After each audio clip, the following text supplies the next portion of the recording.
ഇന്നലെ മോർണിംഗ് ബ്രേക്ക്ഫാസ്റ്റിന് ഞാൻ അപ്പവും വെജിറ്റബിൾ സ്റ്റൂ ആയിരുന്നു ഉണ്ടാക്കിയിട്ടുണ്ടായിരുന്നത്. എന്നത്തെ പോലെ ഞാൻ ഉണ്ടാക്കിയത് 2 ദിവസത്തേക്ക്, 2 അല്ല 3 ദിവസത്തേക്ക് കണക്കാക്കിയിട്ടായിരുന്നു. അതുകൊണ്ട് തന്നെ ഞാൻ ഇന്ന് മോർണിംഗ് വിചാരിച്ചു കുറച്ച് വെളിച്ചെണ്ണയിൽ ചിക്കൻ മസാലയും മുളക് പൊടിയും മല്ലിപ്പൊടിയും പിന്നെ കുറച്ച് മഞ്ഞപ്പൊടിയൊക്കെ ചേർത്തിട്ട് ഒരു മസാലക്കറി ആക്കിയിട്ട് അതിനൊന്ന് ട്രാൻസ്ഫോർമേഷൻ ചെയ്യാന്ന്. അങ്ങനെ ഫൈനലി നല്ല ടേസ്റ്റി ആയിട്ടുള്ള ഒരു മസാലക്കറി നമുക്ക് റെഡി ആയിട്ട് കിട്ടിയിട്ടുണ്ട്.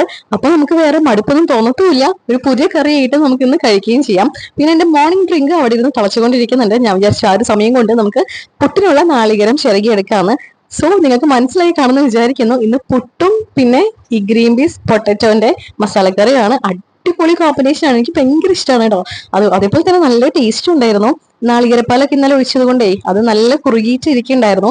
പിന്നെ നമ്മുടെ മോർണിംഗ് ഡ്രിങ്ക് ഞാൻ ഒഴിച്ചു വെച്ചിട്ടുണ്ട്, കൈ ഒഴിയുന്നതിനനുസരിച്ച് എടുത്ത് കുടിക്കാനായിട്ട്. അപ്പൊ നമ്മുടെ കറിയൊക്കെ ഞാൻ സെർവ് ചെയ്യുന്ന പാത്രത്തിലേക്ക് മാറ്റിയെടുക്കുന്നുണ്ട്.